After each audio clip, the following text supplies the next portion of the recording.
What's going on, everybody? Today we're going to shoot a video to announce that I'm officially going to be trying to get the Brutosaur in the World of Warcraft. If those of you who don't know, the Brutosaur is a mount that allows you to have a auction house as well as a repair person on your mount, which is highly coveted, and it comes with a whopping 5 million gold price tag.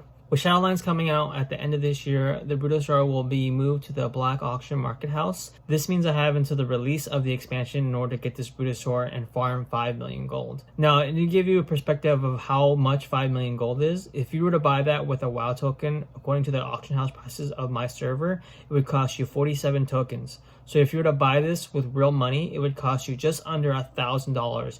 It would be $940 to be exact. Also, instead of buying the Brutosaur, I could be using that 5 million gold in order to buy WoW tokens and be adding a value of $705 to the Blizzard store in credit.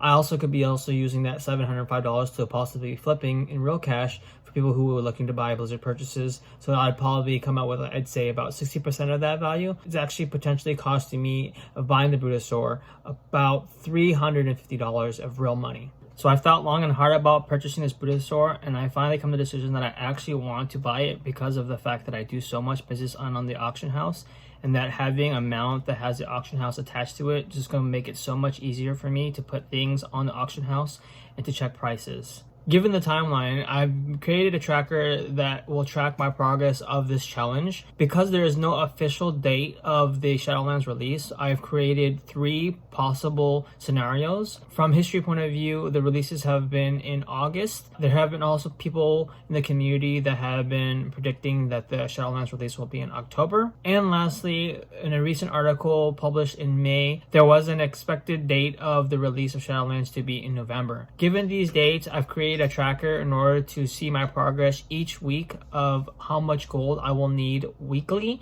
in order to hit the 5 million gold. Obviously, there will be some weeks that I'm falling short, and there will be other weeks where I go above. However, tracking the total gold that I have will be able to assist me in seeing my progress of this challenge. What I've done is I've created a bank alt that will serve as banker for all my toons. So at the end of each week, I'll be sending the gold of all my characters to this bank alt toon in order to track the progress. I'm leaving 100 gold on each of my toons in the event that I actually need gold, such as using a flight point or if I need to list any auctions in the auction house. This will essentially leave me with 0 gold on each of my characters, and I'll have to regrind for the weekly allotment across all my toons. I'll also be keeping notes of any special interactions or any big values that I gain throughout the week so I can keep track of the progress and possibly replicate those if needed during the challenge. This means each week I'll be uploading a new video in order to keep you guys updated on the progress of how well or how poorly I'm doing with this challenge. In addition, I won't be using any of the add-ons for Auction House such as TSM or Auctioneer. I'll just be manually listing and looking up items in the Auction House. Not to mention that I will each month still have to pay for a WoW subscription token. I'll still be using gold in order to pay for my WoW subscription each month. I'm really excited for this challenge and look forward to hopefully getting this Brutosaur before Shadowlands. Thanks guys for watching the video. I'll see you guys in the next week update.